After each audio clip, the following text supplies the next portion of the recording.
জন্য যেহেতু দেশটা স্বাধীন হয়েছে করেন, কিন্তু সময় বুঝে তো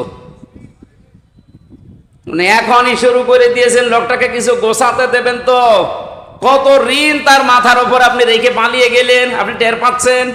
সেতে দাঁড়িয়ে আছে এখনো।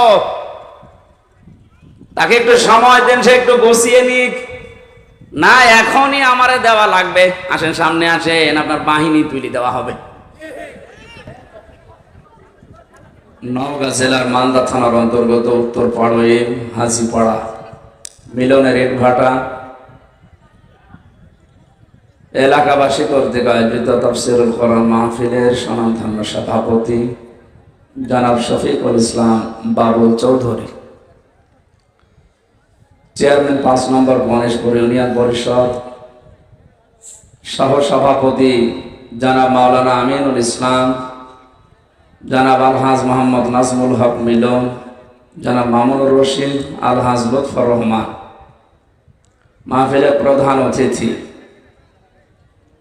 বাংলাদেশ জামাতে ইসলামের শ্রদ্ধাভাজন আমির নওগাঁ জেলা শাখা জনাব খন্দকার মোহাম্মদ আব্দুর রকিব, বিশেষ অতিথি জনাব মোহাম্মদ আবু শিহাব মন্ডল, জনাব আব্দুর রউফ।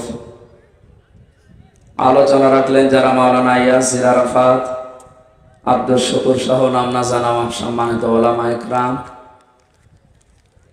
মঞ্চে বসা আছেন পরিচিত মুখ আপনাদের দেখতে পাচ্ছেন, শ্রদ্ধাভাজন ওলামা ইকরাম।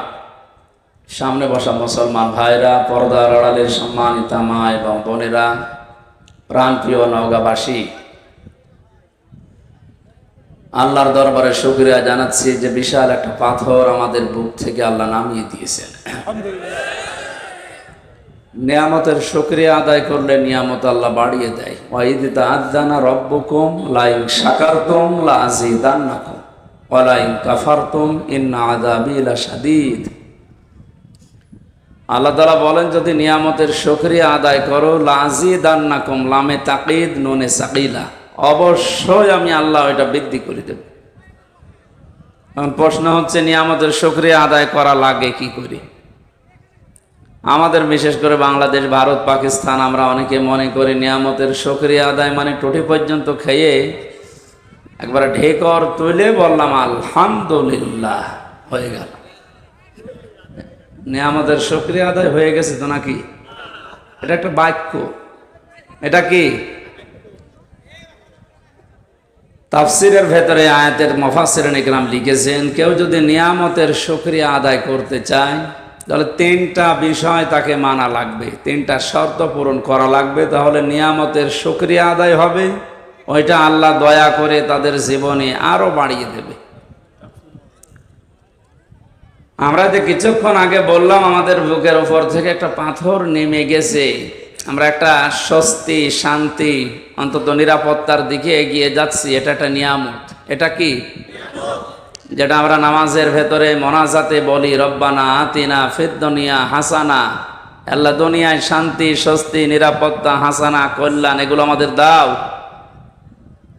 লক্ষ লক্ষ মানুষের দোয়া হয়তো আল্লাহ কবুল করি, আমাদেরকে শান্তি, স্বস্তি, নিরাপত্তার দিকে নিয়ে যাচ্ছেন। হাসানা মানে অনেকগুলো অর্থ আছে হাসানা। তার অন্যতম অর্থ হচ্ছে মানুষ যদি নিরাপত্তা পায়, এটার অন্যতম অর্থ হাসানা। আমরা যেটা পাওয়ার জন্য চেষ্টা চালিয়ে যাচ্ছি, যদিও এখনো দুর্বৃত্ত যারা, তারা বসে নেই, ওরা বিভিন্ন সময় চেষ্টা চালাচ্ছে। কোন চেষ্টা সফল হবে না ইনশাআল্লাহ। যিনি এখন দায়িত্বে আছে, অনেকে অনেকে বলতেছে যে উনি মুরব্বী মানুষ, কি করতেছে, কি করবে। আপনি কি জানেন লোকটা কে? আর তাকে নিয়ে এসেছে কে? একটা পাকা খেলোয়াড়। বঙ্গবন্ধুর মূর্তি যখন মোড়াল যখন ভাঙা হচ্ছিল, লোকেরা জিজ্ঞাসা করেছিল, স্যার ওনার মেয়ে চলে গেল 1:30টায়, বিকাল 5টা বাজতে বাজতে তো আর কেউ কোনো জায়গায় থাকছে না, সব মাটির সাথে মিশে যাচ্ছে। ওনার বাবার যে মূর্তি ভাঙে মানুষ, আপনি কিছু বলবেন না? কি বলবো? ওনার মেয়েকে জিজ্ঞাসা করে। এ কথার ওজন কেমন টের পাচ্ছেন? সুতরাং কাঁচা লোক না, আমি পাকা লোক। কথা বলে কম, কাজ বেশি দেখাবে। এই জন্যে যারা কাজ করে না, শুধু মুখে ফোকর ফটর ফটর করে, এই মানুষগুলো ঝামেলা। সুতরাং একটা নিয়ামতের শুকরিয়া আদায় হবে যে তিনটা শর্ত মানলে। তার এক নম্বরে আপনাকে মুখ দিয়ে বলা লাগবে যে এটা নিয়ামত। এটা কি আমরা স্বীকার করি তো? না না, কি এরা কি?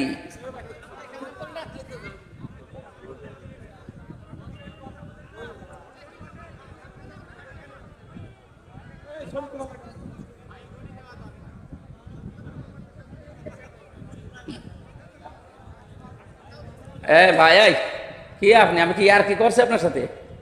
কথা বলেন কেন? দাঁড়িয়ে থাকবেন, বসে থাকবেন, যা করেন কথা বলবেন না, চুপ করেন।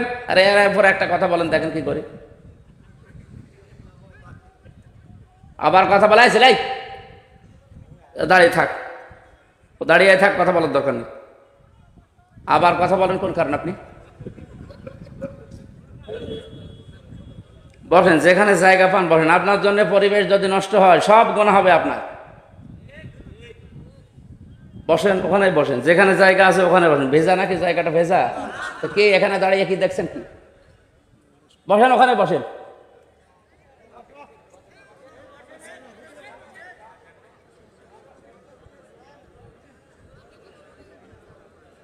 আপনারা বসাতে যদি 30 সেকেন্ড তাকিয়ে থাকা লাগে, কি আশ্চর্য!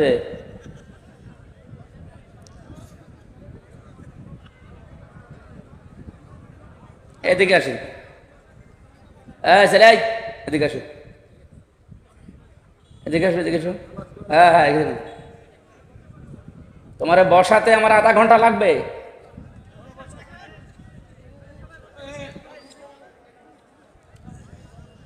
ছায়া জায়গা পেলে ছায়া জায়গায় বসেন, অসুবিধা নেই, কিন্তু কথা বলবেন না ভাই।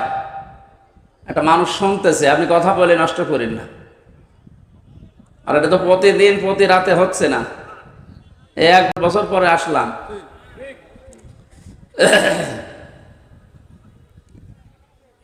ডাইরেক্ট ফতোয়া দিচ্ছে, আর লোকাচুরি করে লাভ নেই। কোরআনে কারিমের কথা যদি কেউ বাধা দেয়, দুনিয়ার একটা বিষয় তো আছে, আখেরাত তার ধ্বংস, এবং তাকে আল্লাহ দুনিয়ায় কিছু দেখাবে। আমি আজকেও আসার সময় বাংলাদেশের গোয়েন্দা বিভাগের প্রধান যিনি, উনি কথা বলছিলেন যে আপনি সারা দেশে উন্মুক্তভাবে কোরআনের কথা যে ফোর্সে আল্লাহ দিয়েছেন ওই ফোর্সে বলবেন, কোনো বাধা নেই, কোনো নিষেধ নেই, কোনো অনুমতি নেই। আল্লাহু আকবার। কেউ যদি কিছু বলে, সে যেই হোক, শুধু আমার একটু জানাবেন, বাংলাদেশের যেখানেই থাক ওর ঠ্যাং ভেঙে ফেলবে। কিন্তু 2টা কথা উনি জানিয়েছেন। 1 নম্বরে যেখানেই মাহফিল করবেন কমিটিকে বলবেন তারা যেন মেয়েদের জায়গাটা আলাদা রাখে, ওখানে যেন পুরুষ মানুষ ঝামেলা না করে। 2 নম্বরে ওনাদের যে নিরাপত্তা, বিশেষ করে শারীরিক কোনো ঝামেলা হলে ওই জায়গাতে ওইরকম পোশাক পায়খানা টয়লেটের ব্যবস্থা যেন করা লাগে সামর্থ্য অনুযায়ী। এই 2টা মানবেন, বাকি কোরআনের আলোচনায় কোনো বাধা নেই। আজকে আলোচনাটা যারা বাধা দিয়েছেন, আমি 3 জনের নাম পেয়েছি। কোন জায়গায় যেন আলোচনা হওয়ার কথা ছিল? পাড়ইল। এটা পাড়ইল না?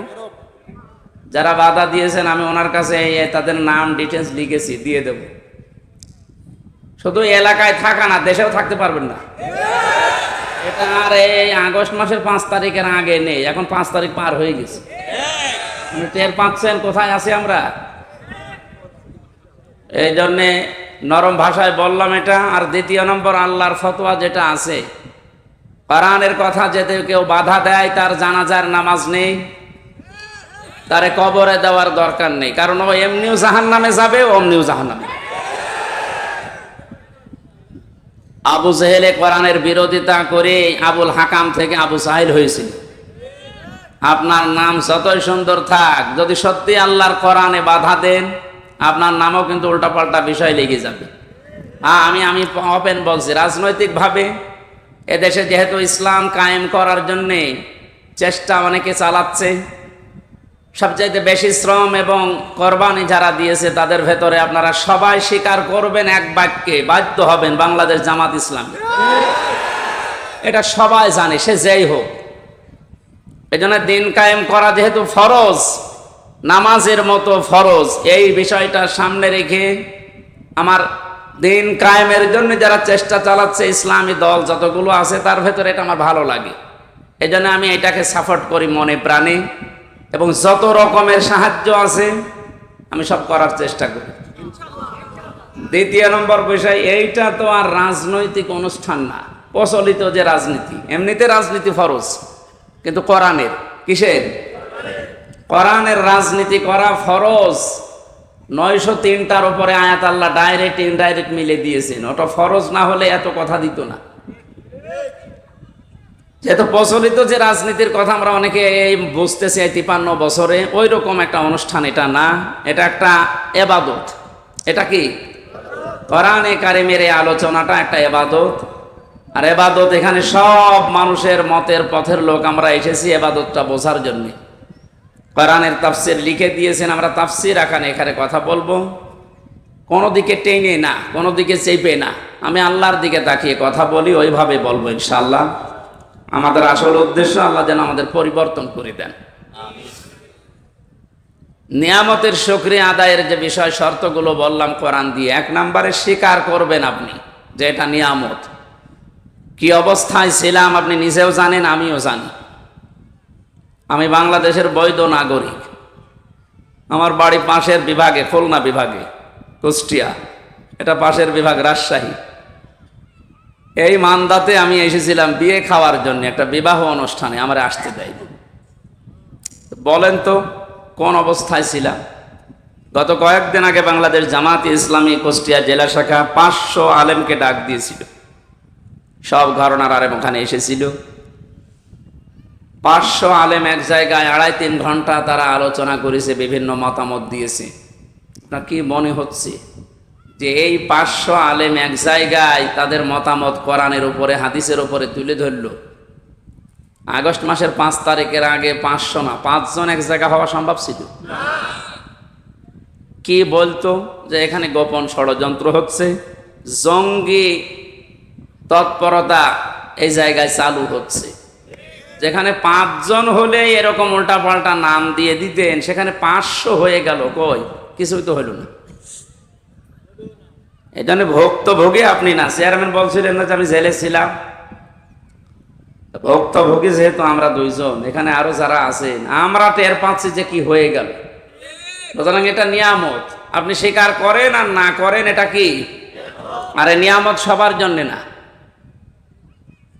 কোরআনে কারীম জানিয়েছে, ওয়ানুনাজ্জিলু মিনাল কুরআনি মা হুয়া শিফাউ ওয়া রাহমাতুল লিল মুমিনিন ওয়া লা ইয়াজিদুজ যালিমিনা ইল্লা খাসারা।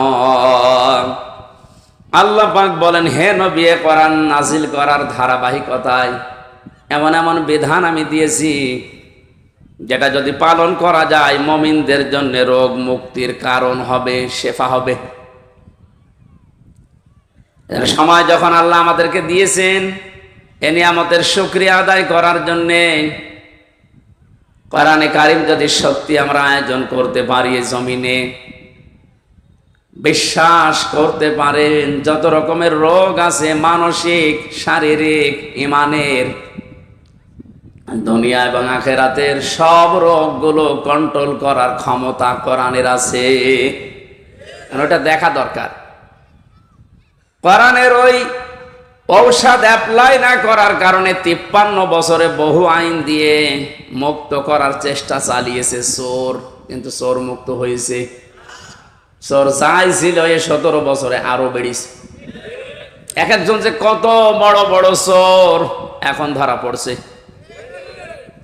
দরবেশের মতো মানুষ যদি এত টাকা চুরি করতে পারে, দরবেশ বাদ দিয়ে যেগুলো আছে এগুলো তো কত কিছু করিস বলেন। 36,000 কোটি টাকা ঋণ করেছে লোকটা, অথচ 32,000 কোটি টাকা খরচ করে পদ্মা সেতু বানিয়েছে। শুধু ওর টাকায় যদি এখন সরকার তার রাষ্ট্রীয় কোষাগারে জমা আনতে পারে, ওই রকম সেতু আরো বানিয়ে টাকা বেঁচে যাবে। তাও তো এটা সাধারণ মানুষ না, এটা দরবেশ দাঁড়িয়ে দেখেছেন। এখন নাই নেই, এখন নমো।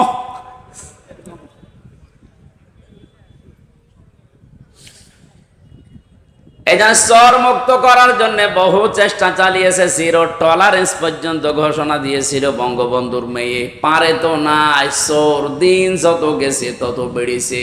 কারণ চোর মুক্ত করার জন্য যে ঔষধ দরকার এ 53 বছরে পড়ে নাই। বিশ্বনবী জানিয়েছেন পৃথিবীতে এমন কোন রোগ নেই যে রোগের ঔষধ নেই, কিন্তু সঠিকভাবে রোগটা নির্ণয় করার পরে যদি ঔষধ দেওয়া যায় মাস্ট বি রোগ ভালো হবেই। এতদিন পর্যন্ত যেহেতু রোগের ঔষধ পড়ে নাই, সূরা মায়েদার 38 নম্বর আয়াতটা পড়া লাগবে।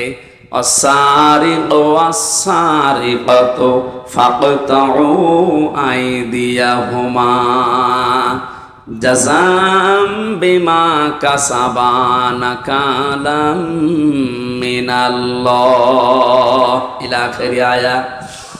আল্লাহ পাক বলেন চোর পুরুষ হোক আর নারী হোক, সাক্ষ্য প্রমাণে যদি ধরা পড়ে যায় অবশ্যই তার হাত কেটে দেওয়া লাগবে। এটা হচ্ছে দুনিয়ার শাস্তি। কোন জায়গার? আখেরাতে কি হবে সেটা আল্লাহ জানে। এবার বাস্তবের দিকে নিয়ে আসেন। আপনি কে কোন আদর্শ মানেন, দল করেন আমি জানি না, কোরআনের এই আয়াতটা যদি 53 বছর আগে যখন সংবিধান তৈরি হয়েছিল স্বাধীন করার পর, ওই সময় যদি আমরা এই আইনটা জারি করে দিতে পারতাম, আমার মনে হচ্ছে এই 24 সালে হাজারো মানুষের হাত শরীরে থাকতো না। বিশেষ করে বড় বড় চোরগুলো। অনেকে মনে করছে চুরি করলেই হাত কেটে দাও, তাহলে দেশে কারোর হাতই থাকবে না। চুরি করলে হাত কাটা না, ওটা যদি অভাবে চুরি করে তাহলে তার অভাব দূর করে দেওয়া লাগবে, স্বভাব ভালো করে দেওয়া লাগবে। স্বভাব ভালো করার জন্য যে পদ্ধতিগুলো আছে ওই ধাঁচে ফেলা লাগবে। আর যদি স্বভাবে চুরি করে কেউ, আমার তো মনে হয় এই দেশে যারা বড় বড় চোর একটারও কোনো অভাব নেই, সবই স্বভাবে চোর। এটা মানুষের টাকা লাগে কত, চুরি করে তাও যদি আপনি নিয়ে যেতে পারতেন আপনাকে আমি কিছু বলতাম না। নৌকায় পার হচ্ছিল, ওর বন্ধুরে যখন ধরেছে বন্ধু বলছে আমি একা ধরা খাবো। ওই যে আল্লাহর ওলি কোনটা, ওই যে সালমান এফ রহমান, ওর দাড়ি গো, ওগুলো দাড়ি কেটে ফেলেছে। তো আপনি কি করলেন বলেন তো? এখন এই যে ডিম খাচ্ছেন উপর দিয়ে নিচ দিয়ে, আরো তো জায়গা মতো পড়েননি। আমাদেরকে যে সমস্ত জালেমদের হাতে দিয়েছিলেন, আপনাদেরকেও যদি ওই রকম সামনে কেউ পড়ে যায় ডিম দেখবেন জায়গায় দিয়ে দেবে। এই যে হাতের আঙ্গুল নখ তুলে ফেলে, এগুলো রিমান্ডে দেখাচ্ছিল যে আমরা যে এইভাবে নখ তুলি। তো এইরকম লোক জালেম শুধু ওদেরই, আর জালেম নেই, এখনো আছে। এই জন্যে আপনার কিছুই হয়নি। এই আয়াতটা যদি কার্যকর থাকতো আপনি চুরিও করতে পারতেন না, আজ আপনার উপরে ডিম খাওয়া লাগতো না।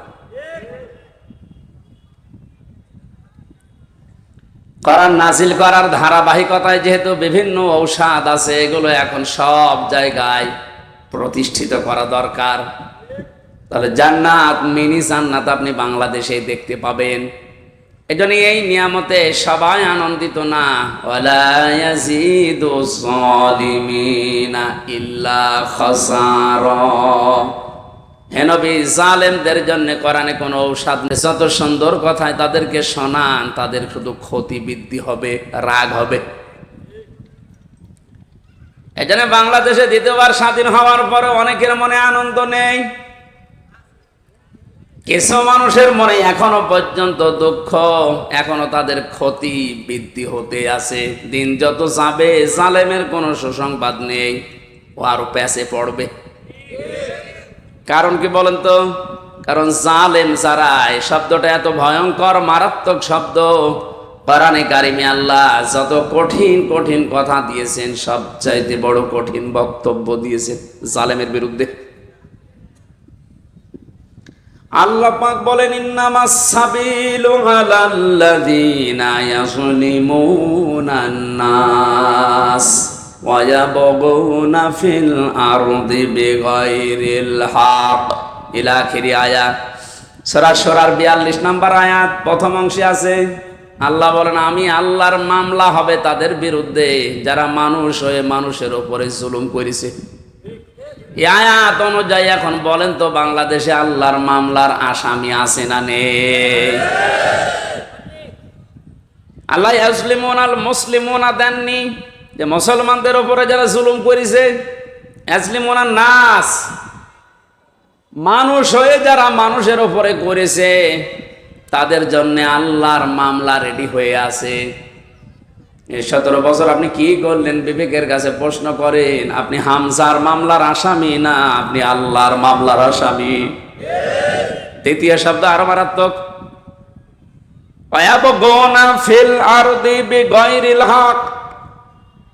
অন্যায় ভাবে যারা পৃথিবীতে বিশৃঙ্খলা তৈরি করার জন্য বিদ্রোহ করে।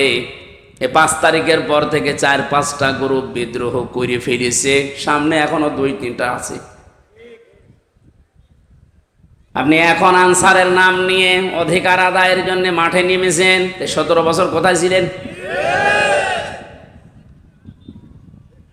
আমরা তো জরিপে এখন দেখতে পাচ্ছি 40,000 যদি আনসার নিয়োগ হয়ে থাকে 9 সাল থেকে 17 সাল 24 সাল পর্যন্ত, তার 33,000 সব গোপালগঞ্জের। এতদিন আপনি মায়ের কাছে বলতে পারেননি, এখন মামার কাছে, মামা বাড়ি আবদার পেয়েছে।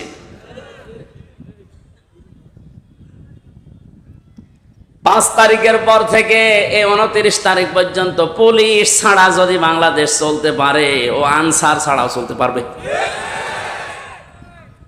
আপনাদের অধিকারের বিরুদ্ধে আমি না অধিকার আদায় করেন, বৈষম্য দূর করার জন্য, যেহেতু এই দেশটা স্বাধীন হয়েছে করেন, কিন্তু সময় বুঝে তো মানে এখনই শুরু করে দিয়েছেন। লোকটাকে কিছু গোছাতে দেবেন তো, কত ঋণ তার মাথার উপর আপনি রেখে পালিয়ে গেলেন, আপনি টের পাচ্ছেন? সেতে দাঁড়িয়ে আছে এখনো,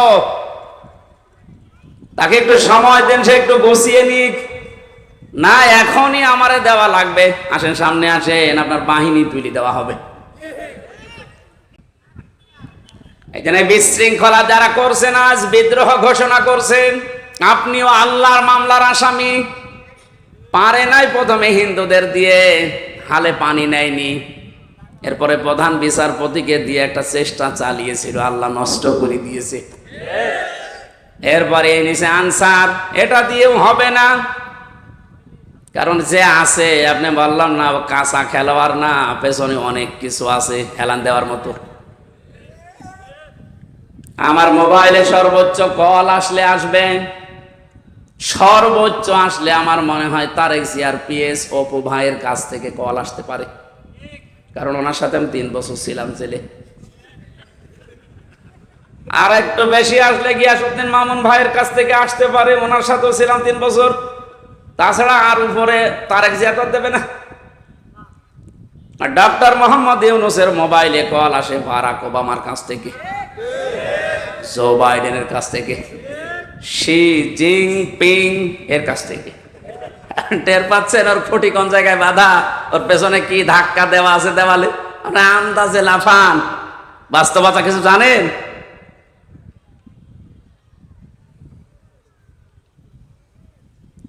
আজ অনেকে আপার কাছ থেকে মোবাইলে কল পেয়ে বলছে, আপা ঘাবড়াবেন না, আপনি ঘাবড়ালে আমরা নরম হয়ে যাই। একটা পাগল, কোন জামানায় কোন দেশে কোন গর্তের ভেতরে আছে ও টের পাচ্ছে যে লোকটা কি, যে লোকটা ভারতকে এই থ্রেট দিতে পারে, বেশি ঝামেলা করলে 7 সিস্টার উড়িয়ে দেব, তার পেছনে কি খুঁটি আছে আপনি জানেন না। ও যদি এই মুহূর্তে চাপ দিয়ে বলে যে ভারত যারা নিয়েছেন বধূ হিসাবে ফেরত দেওয়া লাগবে কালকের ভেতরে, কারণ এ কথা তো ওর কথা না, এ কথা ওকে বলাচ্ছে, ভারত বাধ্য হবে 24 ঘন্টার ভেতর ফেরত দিতে। 24 ঘন্টা লাগবে না, 24 মিনিটে ফেরত পাঠাবে। এইরকম একটা লোক। আর আপনি আন্দাজে এখান থেকে ফতোয়া দেন, বাবা ঘাবড়াবেন না, কিসের ঘাবড়াবেন না? আপনি 2টা পিটনি খেলে সব ভুলে যান, আর তার সিকিউরিটিতে গেছেন। এজন্য বাস্তবতা আপনি কিছুই টের পাচ্ছেন না ভাই, অনেক দূরের বিষয়। আমি সামনে আসা আয়াতের ভেতরে যদি আসে আমি সামনে কথা বোঝাবো ইনশাল্লাহ। যেটা বোঝাতে চাচ্ছিলাম সহজ সরল ভাষায়, আজ বিশৃঙ্খলা তৈরি করার জন্য যারা বিভিন্ন বাহিনীকে কাজে লাগাচ্ছেন। আমার তো যতটুকু বাস্তবতা, রিমান্ডে আরে 3 বছর জেলে থেকে দেখেছি, ওদের চরিত্র এত খারাপ, ওই মানুষগুলো শেষে দেখবেন পতিতাদেরকেও রাস্তায় নামিয়ে দেবে। কোনো কিছুতেই কোনো কিছু উপরে উঠতে পারবেন না। কারণ ছাত্রদের আন্দোলন শুধু না, আমার মনে হয় আল্লাহ ফেরেশতা পাঠিয়েছিলেন, আবাবিল পাখি পাঠিয়ে যেমন আল্লাহ রক্ষা করেছিলেন কাবা ঘরকে, বাংলাদেশে আল্লাহ একটা কিছু দেখাতে চায়, এই জন্য আল্লাহ ছাত্রদের মতো ফেরেশতাদেরকে আল্লাহ শহীদ করিয়েছে। মনে করছেন শহীদ হয়ে গেছে, এ মানুষগুলো এমনি এমনি শহীদ হয়নি। ওয়ালিয়ালাম আল্লাহুল্লাযীনা আমানু ওয়া ইয়াত্তাখিযা মিনকুম শুহাদা। আল্লাহ বলেন, আমি আল্লাহ কিছু মানুষকে শাহাদতের মরণ দিয়ে ধন্য করি, সবাইকে দেই না। যার জীবন যৌবন, যার কর্ম অ্যাক্টিভিটিস এগুলো আমার ভালো লাগে, তাকে আমি সাধারণভাবে মরণ দেই না, মরণ দেই শাহাদতের। তাছাড়া শহীদ আবু সাইদ, আপনার কি মনে হয় একটা লোকের জীবনের ন্যূনতম মায়া নেই? 4-4টা গুলি খেয়েছে বুকে, তাও দাঁড়িয়েছিল, শেষে আর পারে নাই, পড়ে গেছে। আপনি একটা খান তো, শুধু শব্দ শুনলে পালাবেন। এরপরও কিছু মানুষ এখন কথা তুলছে না, সবাই পালায়, আরো নিচে বুক পেতে দেয়, আত্মহত্যা করেছে, শহীদ হয়নি। আহলে হাদিসের নাম নিয়েছে এই লোকটা, এই কথা বলেছে, আহলে হাদিসের লোক না, এ একটা প্রতারক।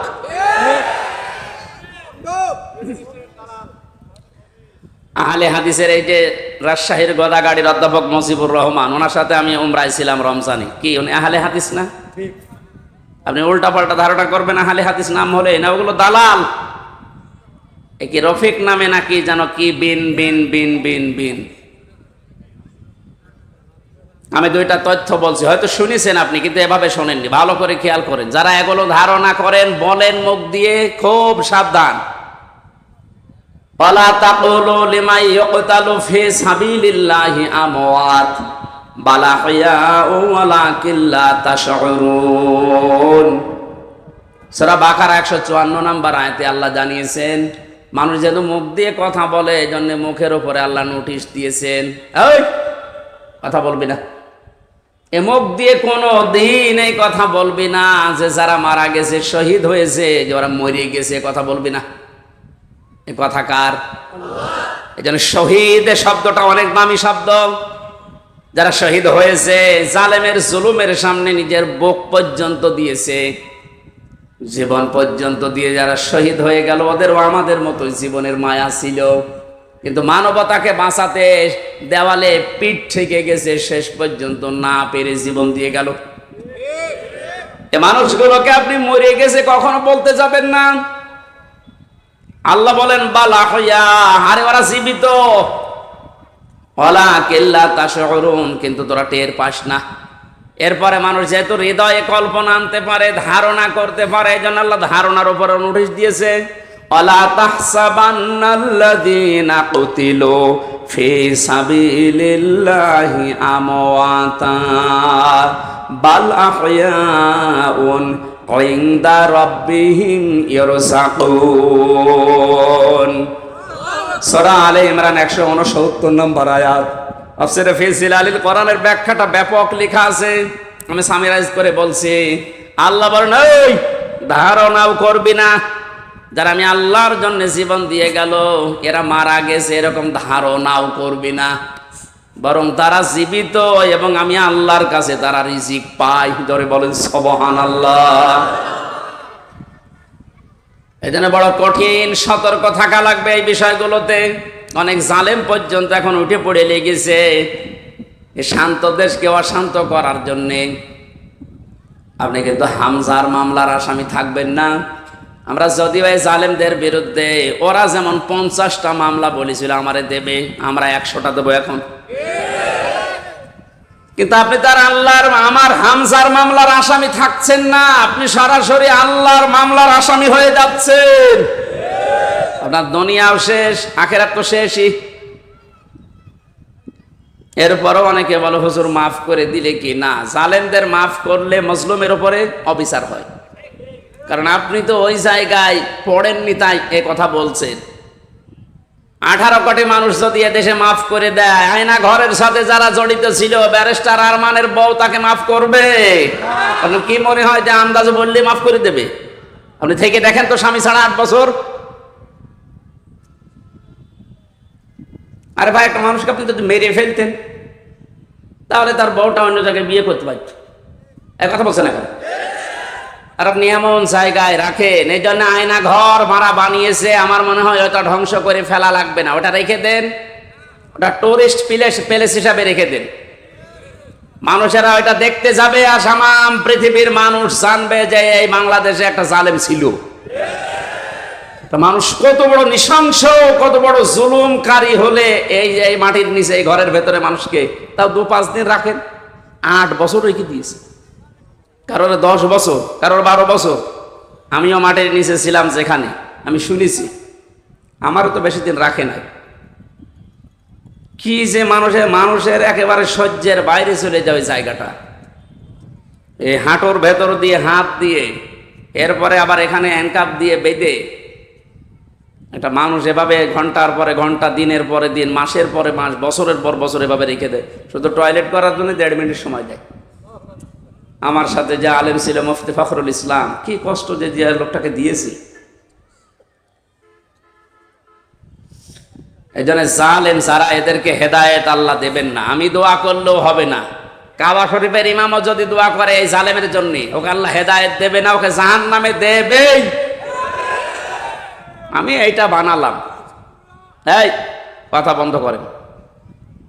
আল্লাহু লা ইয়াহদিল কওমাজ জালিমিন, এ কোরআনের আয়াত না, আমি বানালাম। এই কথা বলেন। এই যে ইয়াহদি, এখানে আলেম আছে না, মোজারে, এটা বর্তমান, ভবিষ্যৎ, প্রেজেন্ট, ফিউচার। আল্লাহ পাক বলেন আমি জালেমদেরকে হেদায়েত দিচ্ছি না, দেবও না। সুতরাং যারা জুলুম করেছেন, আপনি জানতেন না যে আয়না, আপনি জানতেন আপনার কথা মতোই হয়েছিল। এই জন্য আপনি আল্লাহর হেদায়েত থেকে বঞ্চিত। যতবার হজ করেন না কেন, তাহাজ্জুদ মিলে পড়েন, আপনি হেদায়েত পাবেন না। আর হেদায়েত কেউ না পেলে এসে জান্নাত পাবে? বলেন বলেন। তাহলে আমরা একবারে ফতোয়া দিতে পারি যে আপনি চির জাহান্নামী, নাকি বেশি বলে ফেললাম? না না, আমি যা পড়েছি তাই বলছি। কারণ জালেমদেরকে আমি দোয়া করলো, আল্লাহ হেদায়েত দিচ্ছে না, দেবে না। কিয়ামতের ময়দানে আল্লাহ পাক 2 শ্রেণীর মানুষকে নবীর হাত থেকে হাউজে কাউসার খেতে দেবেন না। কয় শ্রেণী? 1 নম্বরে যারা ইসলামের ভেতরে নতুন নতুন বিষয় ঢুকিয়েছে, বেদাত বলে যারে, এদেশে সবচাইতে বেশি এটা। আমার তো ভয় হয় এই কারণে যে বাংলাদেশের হাজারো মুসলমান আমরা নবীর উম্মত দাবি করছি, কিন্তু এই বেদাত করার কারণে আল্লাহর নবীর হাত থেকে পানি পাবো না। 2 নম্বরে যারা জুলুম করে এবং জালেমের যারা প্রশংসা করে, তার সাহায্য করে, সহযোগী হিসাবে কাজ করে, এরা নবীর হাতের হাউজে কাউসারের পানি পাবে না। আপনি এই হাদিসটা এবার বাংলাদেশে মিলান।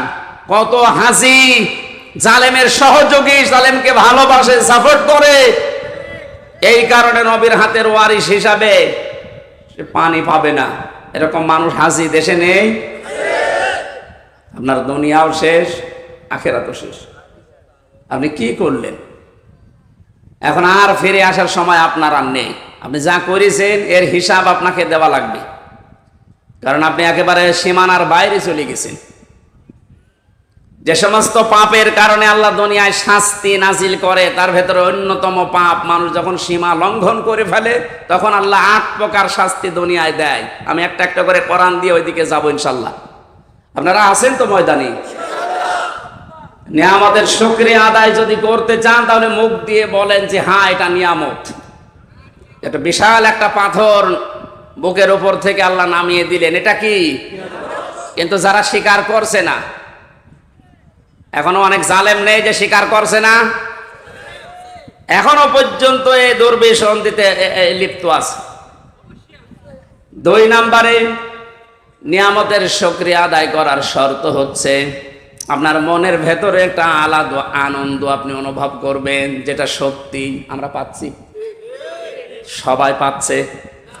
এত বড় জুলুম বিদায় নেওয়ার পরেও যদি আপনার মনের ভেতরে আনন্দ না আসে, শান্তি না লাগে, নবীজি হাদিসের ভাষায় পড়েছি, মানুষের এই পশমগুলো তখন খাড়া হয়ে যায়। বাম স্তনের 2 আঙ্গুল নিচে যে গোস্তের টুকরা আছে, ওই টুকরাটা লাফালাফি করে। আমার তো 5 তারিখের পর থেকে যে আনন্দ, এমনিতেই কোরআনের এবং হাদিসের এই শব্দের গুলোর সাথে আমার বুক এবং হাত পশম সব মিলে যাচ্ছে। আমি দেখতে পাচ্ছি এখনো অনেকের মেলছে না। এই কথা বলতে কেন? 3 নম্বরে নিয়ামতের শুকরিয়া আদায় হবে যে উদ্দেশ্য নিয়ে আপনি ওটা কায়েম করেছিলেন, ওটা একেবারে সর্বশেষ জায়গায় পৌঁছিয়ে দেওয়া। এদেশে সমন্বয়ক যারাই ছিল ছাত্র আন্দোলনের অধিকাংশগুলোর এখন কথা আমি শুনতে পাচ্ছি, ওরা বলছে আমরা মুসলমান।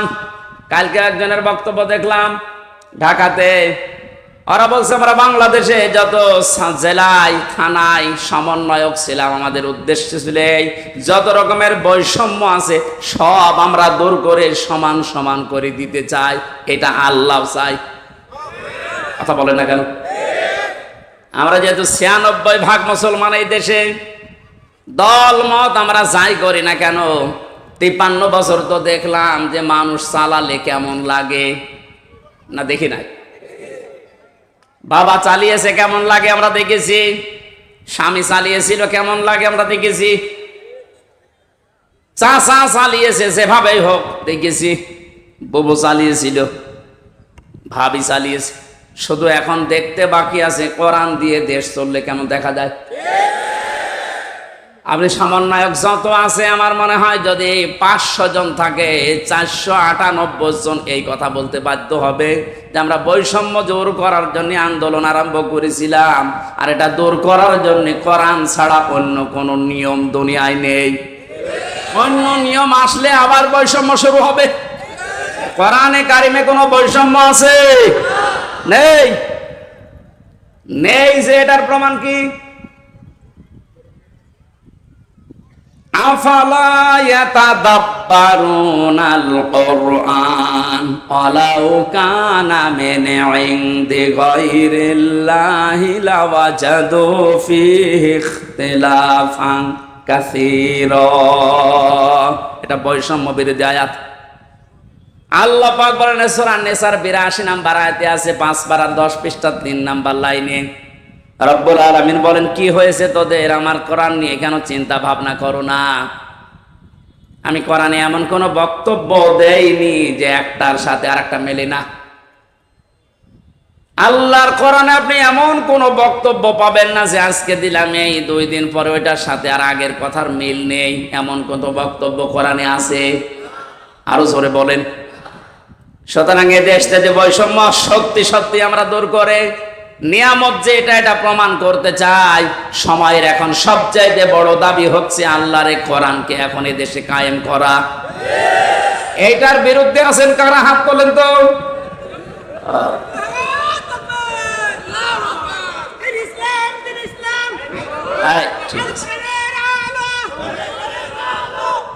মানুষের এখনো মনে হয় ওই ঘর কাটেনি। আমার মনে হয় আমান আজমি ভাই এই যে জেল কি আয়না ঘর থেকে এসে এখনো যেমন স্বাভাবিক হতে পারেনি, ব্যারিস্টার আরমান আয়না ঘরে 8 বছর থাকার পরে এখনো উনি স্বাভাবিক হতে পারেনি। আমিও জেলখানায় 3 বছর, আমি এখনো স্বাভাবিক না। এখন ওই দেশের আমার মনে হয় জনগণ এখনো স্বাভাবিক হয়নি, মনে করছে 5 তারিখের আগে আসি না। এখন আর 5 তারিখ নেই, এখন 29 তারিখ। কত বলেন বলেন? যেন এর দাবি এখন এইটা, যেহেতু বৈষম্য দূর করার জন্য সংস্কার করার জন্য সব জায়গায় কাজ চলছে, সবচাইতে বড় সংস্কার হবে এখন যে জালেমগুলোর কারণে পুলিশ বাহিনীর বদনাম হয়েছে ওদেরকে প্রকাশ্যে যা ভালো লাগে ওরা করা দরকার। সব পুলিশের দোষ আছে? কখনো না। হাতে গোনা কয়েকটা জালেমদের দোষও যারা ছিল, বিশেষ করে আমার রিমান্ডে যে কয়েকজন ছিল, আমি তো অন্যগুলোর খবর ভালো জানি না, এদের আমি চিনি। আমি আকিস গ্রুপে চাকরি করতাম, আদ্দিন হাসপাতাল।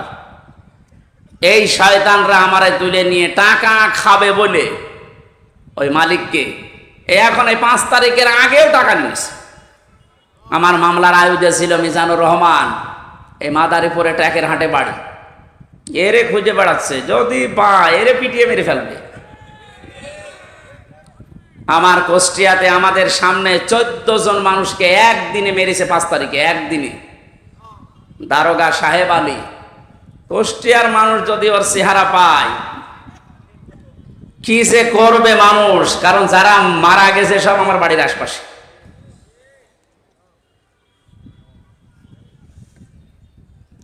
এএসপি নামে একজন ছিল রিমান্ডে আমার, শেখ ইমরান হোসেন। ওর বাড়ি খুলনা ফুলতলা এলাকায়। ওর বাবা আওয়ামী লীগের উপজেলা চেয়ারম্যান। ওরাও খুঁজে বেড়াচ্ছে, কারণ 5 তারিখের আগে পর্যন্ত নাকি এরা টাকা নিয়েছে। স্যার আজকে আমারে কল দিয়েছিল, হুজুর 5 তারিখের আগেও আমার কাছে টাকা নিয়ে গেছে। এখনো যদি 5 তারিখ না আসতো মনে হয় আরো টাকা চাইতো। সুতরাং ওদেরকে আপনি ক্ষমা করবেন কি, কোন কোন জিনিস দেখে? এই শয়তানগুলোর কারণে আজ হাজার হাজার পুলিশ এখনো পর্যন্ত ভয়ে আছে, এ বের হচ্ছে না বাইরে।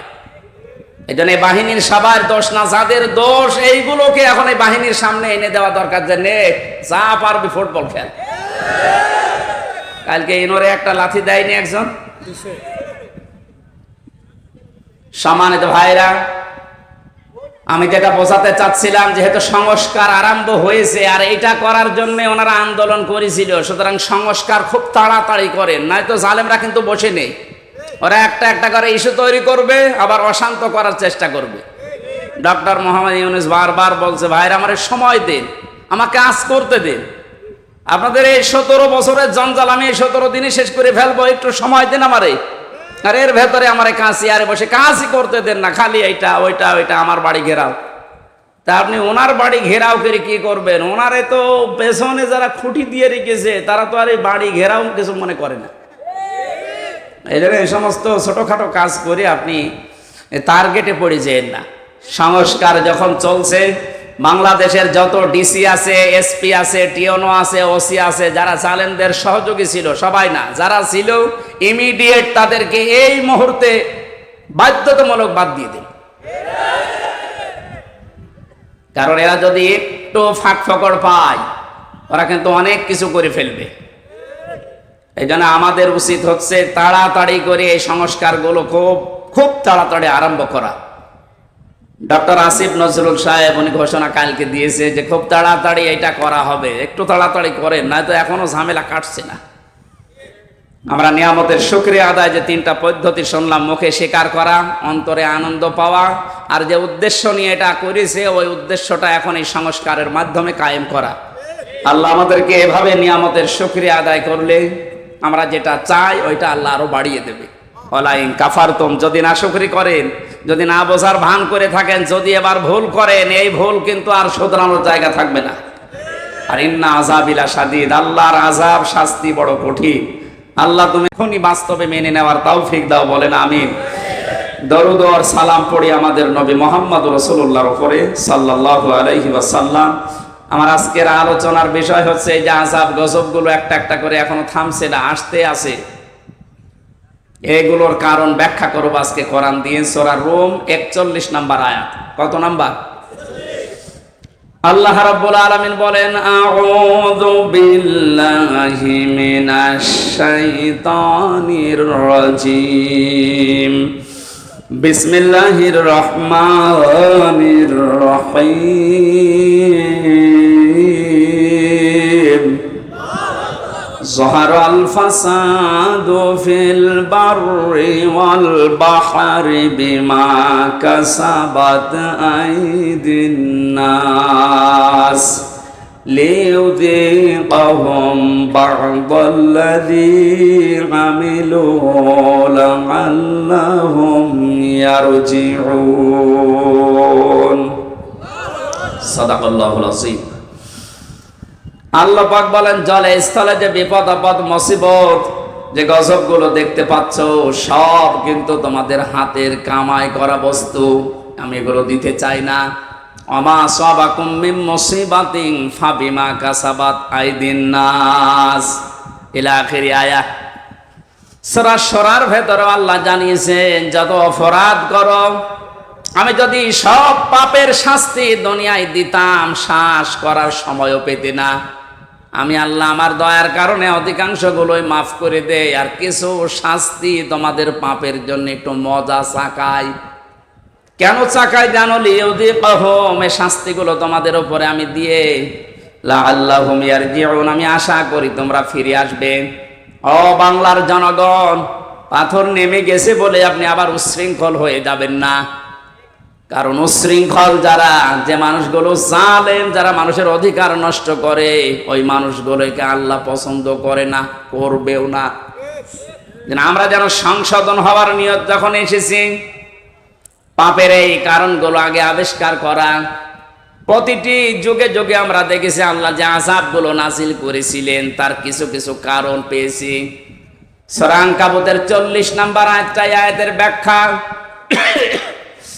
আল্লাহ পাক বলেন, ফাকুল্লান আখাযনা বিযামবিহি ফামিনহুম মান আরসালনা আলাইহি হাসিবা ওয়া মিনহুম মান আখাযাতুহুমুস সাইহাতু ওয়া মিনহুম মান খাসাফনা বিহিল আরদা ওয়া মিনহুম মান আগরাকনা ইলা আখিরি আয়াত। আমি প্রত্যেক যুগে পাপীদের পাপের কারণে আমি তাদেরকে, তাদের অপরাধের কারণে আমি পাকড়াও করেছিলাম। কাউকে আমি বৃষ্টির ভেতরে বৃষ্টি দিয়ে দুনিয়া থেকে বিদায় দিয়েছি, কাউকে পাথরের বৃষ্টি, কাউকে আমি আল্লাহ বন্যা দিয়ে দুনিয়া থেকে বিদায় দিয়েছি। এরকম 8-9টা শাস্তির কথা আয়াতের ব্যাখ্যায় আমরা পেয়েছি। এখন যেহেতু বন্যা চলছে, কি চলছে? যদিও আমার যতটুকু ধারণা বা বাস্তবতায় যা দেখছি, এর জন্য এককভাবে দায়ী আমাদের এই প্রতিবেশীরা। ওরা আমাদের যখন ডাকবে তখন দেয় না, যখন আমরা নিজেরাই ডুবে যাই তখন ছাড়ে। কি একটা আশ্চর্য প্রতিবেশী আল্লাহ আমাদেরকে দিয়েছেন। আর এই প্রতিবেশী নিয়ে অনেকে গর্ব করে। প্রতিবেশী যদি প্রতিবেশীর মতো না হয়, তাদের বিরুদ্ধে আল্লাহ পাক নিজে অভিযোগ দায়ের করবেন। সুতরাং আপনারা প্রতিবেশী হিসাবে যা করছেন, এটা প্রতিবেশীর কাজ না। আমরা তাফসিরে হাদিসে এমনও পেয়েছি, প্রতিবেশীর মর্যাদা মূল্য এত বেশি, নবীজি বলতেন মাঝে মাঝে যে জিবরাইল যেভাবে প্রতিবেশীর কথা আমারে শোনায়, আমার তো মনে হচ্ছে যে আমার জমি জায়গা আবার প্রতিবেশীকে দিয়ে দেওয়া লাগে কিনা। এত হক, এত অধিকারের কথা জিবরাইল এসে প্রতিবেশীর বিষয়ে নবীকে জানাতেন। আর আমরা কি কপাল নিয়ে আসলাম, প্রতিবেশী একটা পেয়েছি, কন্যা দিয়ে দিলাম, তারপরও বন্যা দিয়ে শেষ করে দিচ্ছে। তা আর কি দেব? যিনি বলেছিলেন যা দিয়েছি ভোলার মতো না, কোনদিন ভুলতে পারবে না, তাকেই তো দিয়ে দিলাম। কন্যা দেওয়ার পরে যদি বন্যা খাওয়া লাগবে, জানতাম যে কন্যা জীবনও দিতাম না। হেলিকপ্টারের মালিককে বলে দিতাম যে ভাই ওইদিকে না, যে অন্যদিকে যান। প্রতিবেশী আপনারা কিন্তু টার্গেট হয়ে যাচ্ছেন আল্লাহর। তারপরেও যেহেতু প্রতিবেশী, আপনাদেরকে আহ্বান জানাচ্ছি, আপনাদের মানবিক যে দিকগুলো আছে একটু ফুটিয়ে তোলেন। কি অবস্থায় 12-13টা জেলার যে অবস্থা দেখতে পাচ্ছি, সহ্য করার মতন। আমার যেহেতু অনুষ্ঠানগুলো বিভিন্ন প্রান্তে নেওয়া আছে, এই জন্য সবসময় আমি যেতেও পারছি না। অর্থনৈতিকভাবে যতটুকু আমার সামর্থ্য আছে আমি চালাচ্ছি কাজ। বাংলাদেশ জামাতে ইসলামী কুষ্টিয়া জেলা শাখার পক্ষ থেকে ওনারা খরচ করে যাচ্ছে। আমি আহ্বান জানিয়েছি, আমার জেলার ভেতরে যারা আছেন, সঠিকভাবে যদি এই বানভাসী মানুষকে কিছু দিতে চান, অন্যের হাতে দিলে হয়তো 2 নাম্বারই হতে পারে। আমার যতটুকু বাস্তবে দেখা, এদের হাতে দেন, সঠিক জায়গায় পৌঁছিয়ে যাবে, যাচ্ছেও তাই। আপনারা যা করলেন এই মানুষগুলোকে, এদের আর দেখার মতো, শোনার মতো, এদের দুঃখ এখন কিন্তু মজলুম। আর আমরা জানি ইত্তাকি দাওয়াতাল মাজলুম ফাইন্নাহা লাইসা বাইনাহু ওয়া বাইনাল্লাহি হিজাব। আল্লাহ পাক বলেন, পৃথিবীর মানুষেরা আর যাই করো না কেন, মজলুমের বরদুয়া থেকে নিজেকে বাঁচিয়ে রাখবা। খুব ভয়ঙ্কর বিষয়টা। মাজলুম সে যে কেউ হতে পারে। ও যদি সত্যিই মন থেকে এই জুলুমের কারণে কিছু বলে, আল্লাহ কিন্তু সত্যি সত্যি ওটার ফেরত দেয় না, সঙ্গে সঙ্গে কবুল করে নেয়। এর বাস্তব উদাহরণ হয় যে ছোট হুজুরটা রাফিকুল ইসলাম মাদানি, এ ছেলেটা আমার সাথে ছিল প্রথম 2 মাস। আমারে বলছিল, হামজা ভাই আমারে প্রথম ধরার পরে রিমান্ডে যেদিন আমার রাত 12:30টার সময় হাতির ঝিলে নিয়ে গেছে, পুরা উলঙ্গ করেছে, আমার শরীরে 1 টুকরা কাপড় রাখতে দেয়নি। রাস্তা দুই দিক থেকে ব্লক করে আমার পুরা শরীরটা উলঙ্গ করে একটা সিগারেট আমার হাতের ভেতরে ধরিয়ে দিয়েছে।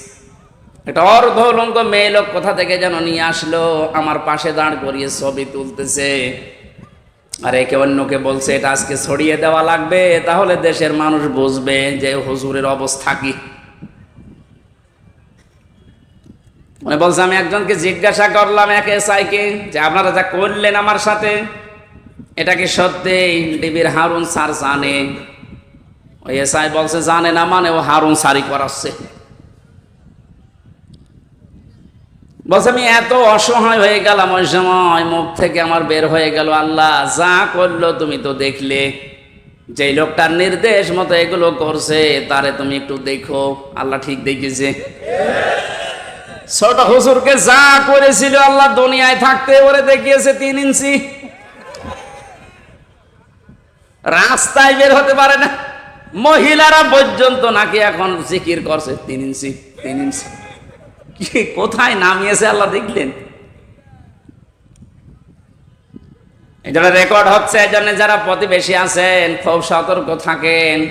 মাজলুমের দোয়া কিন্তু আল্লাহ ফেরত দেবে না। আপনি যদি বলে কয়েও দিতেন যে এই 8 ঘন্টা 10 ঘন্টা পরে আমি পানি ছাড়বো, তাও তো আমি একটু গুছিয়ে নিতে পারতাম। রাতের বেলা ঘুমিয়ে আসে আর পানি দিয়ে আপনি ভাসিয়ে দিলেন।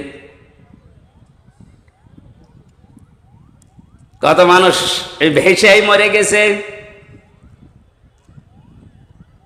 আমার ভাইরা, এই যে বন্যা জলোচ্ছ্বাস এগুলো আসার পেছনে যে কারণগুলো পেয়েছি আমরা, কোন জাতির ভেতরে যদি মুনাফিকি বেড়ে যায়, উপরে ফিটফাট ভেতরে সদরঘাট, আর এই চরিত্রের মানুষ আমার জানা মতে বাংলাদেশে বেশি। এই 15 বছরে কত আলেম পর্যন্ত মুনাফিক হয়ে গেছে। আল্লাহ এমনিতে এই বিপদগুলো দেয় না। আমিনহুম মান আখাযাতুহু সাইহা, কারো উপরে আল্লাহ করে। তাফসীরের ভেতরে পড়েছি, আয়াতের ব্যাখ্যা করতে গিয়ে হযরত শুআয়ব আলাইহিস সালামের ঘটনাটা ফি জিলালিল কোরআনে আছে। ওয়া ইলা মাদিয়ানা আখাহুম শুআয়বা ক্বালা ইয়া কওমি ইবুদুল্লাহা মা লাকুম মিন ইলাহিন গায়রু ইলা আখির আয়াত। আল্লাহ পাক বলেন, মাদাইন শহরে হযরতে শুআয়বকে তার ভাইদের কাছে আমি পাঠিয়েছিলাম। তিনি মাদাইনে, হযরতে শুআয়ব মিশরের মাদাইন আইকা এই এলাকায় বাস করতেন। ডাক দিয়ে বললেন, আমার জাতির লোকেরা তোমরা আল্লাহর ইবাদত করো, তিনি ছাড়া ইলাহ এটা আর কেউ নেই। ইলা মানে ইলা শব্দের 4টা প্রধান অর্থ আমি এই আয়াতের তাফসীরে পেয়েছি। এক নয়, ভালো করে শুনেন। এই জন্যই তাফসীর মাহফিলে আসতে হয়। আলেমগুলো খেলা করার জন্য এখানে বসে নেই, ওনারা জানে না। এই গুরুত্বপূর্ণ কাজ বাদ দিয়ে ওনার মতো মানুষেরা যদি মোস্তফা আমিন বসে থাকতে পারে, আপনি কি হয়েছেন বলেন তো? ইলা শব্দের যে ব্যাখ্যা দিচ্ছে এবার নিজের জীবনের সাথে মিলাবেন। আল্লাহ রাব্বুল আলামিন জানিয়েছেন প্রতিটি নবীর যে দাওয়াতের পদ্ধতি ছিল, আমি কিছু কিছু কোরআনে কোট করেছি। তার ভেতরে শুআয়ব আলাইহিস সালাম একজন। তিনি জাতির লোকদেরকে বলেছিলেন, জাতির লোকেরা আল্লাহর ইবাদত করো, তিনি ছাড়া ইলাহ নেই। কি নেই? আমরা যেহেতু নবীর ওয়ারিস, নাকি মানেন না? এক কথা বলেন না কেন? আমি তো প্রথমেই বলেছিলাম রাজনৈতিকভাবে আমি একটা দলকে ভালোবাসি, সাপোর্ট করি, সহযোগিতা করি, কিন্তু এটা তো ওইটা না। আমি জাতির লোককে এখন বাঁচাতে চাই, ওইরকম মন নিয়ে কথা বলছে। আমি নবীর ওয়ারিস হিসাবে এখন দায়িত্ব পেয়েছি। আল্লাহ পাক যে জানিয়েছে নবীদের এই কাজ ছিল, আমরা নবীর ওয়ারিস হিসাবে আমাদের একই কাজ। ওনারা যেটা বুঝিয়েছিল ওইটাই বোঝাচ্ছে। জাতির লোকেরা আল্লাহ ছাড়া কারো ইবাদত করা যাবে না, তিনি ছাড়া কোনো ইলাহ নেই। কি নেই? আরো জোরে বলেন। ইলাহ শব্দের ব্যাখ্যা বললাম কয়টা? 4টা। বলেন বলেন। 1 নম্বরে ইলাহ মানে আল্লাহ পাক বাদ দিয়ে আইন তৈরি করার ক্ষমতা কারণে, এই জন্য আল্লাহ ইলাহ। আল্লাহ কি? এটা যতদিন পর্যন্ত আপনি না মানবেন আমি দাওয়াত দিতেই থাকবো আপনাকে, কারণ আপনি এখনো পর্যন্ত ক্লিয়ার না। আইন তৈরি করার দায়িত্ব দুনিয়ার কারো হাতে আল্লাহ ছেড়ে দেয়নি, এটা আল্লাহর হাতে। কারো হাতে ছেড়ে দিলে সে নিজের দলীয় কায়দায়, নিজের ব্যক্তিগত কায়দায়, নিজের স্বার্থে, দলীয় স্বার্থে ওইটা বানাইতো। কথা বলেন না কেন? আল্লাহকে ওই রকম এই কথা বলেন। আল্লাহ রাব্বুল আলামিন যেন সবার জন্য উপকার হয় এমন আইন তৈরি করেন, এই জন্য আইনের বিষয়টা আল্লাহ কাউকে ছেড়ে দেয়নি। রব্বুল আলামিন বলেন, হে নবী, মানুষেরা হয়তো আপনাকে মাঝে মাঝে জিজ্ঞাসা করতে পারে, ইয়াকুলুনা হাল্লানা মিনাল আমরি মিন শাইইন কুল ইন্নাল আমরা কুল্লাহু লিল্লাহ। সূরা আলে ইমরানের 154 নম্বর আয়াতের মাঝের অংশে আছে, 4 নম্বর পারার 9 নম্বর পৃষ্ঠা 3 নম্বর লাইনে। এরপরে আপনি ফতোয়াবাজি করেন, দেখে নিন যান। আল্লাহ বলেন, মানুষ যদি জিজ্ঞাসা করে যে আইন তৈরি করবো, আমাদের কোনো ক্ষমতা, কোনো অধিকার, পাওয়ার আছে? আল্লাহ বলেন, আপনি ফতোয়া দেন যে না, এটা শুধুমাত্র আল্লাহর দায়িত্ব। কার? জাতির লোকেরা এটাই তো বোঝাতে সে কুষ্টিয়া থেকে এসেছে যে আল্লাহর আইন বাদ দিয়ে কারো আইন মানা যাবে না, এমনকি মা বাবার আইনও মানা যাবে না। হ্যাঁ, ঠিক আছে তো? না না, এই ছেলে, এই যে হুজুর, বলেন তো মা বাবার আইন মানা জায়েজ আছে না নেই? না, আন্দাজ বলেন কেন? অকদা রাব্বুকা আল্লা তা'বুদু ইল্লা ইয়্যাহু ওয়া বিল ওয়ালিদাইনি ইহসানা।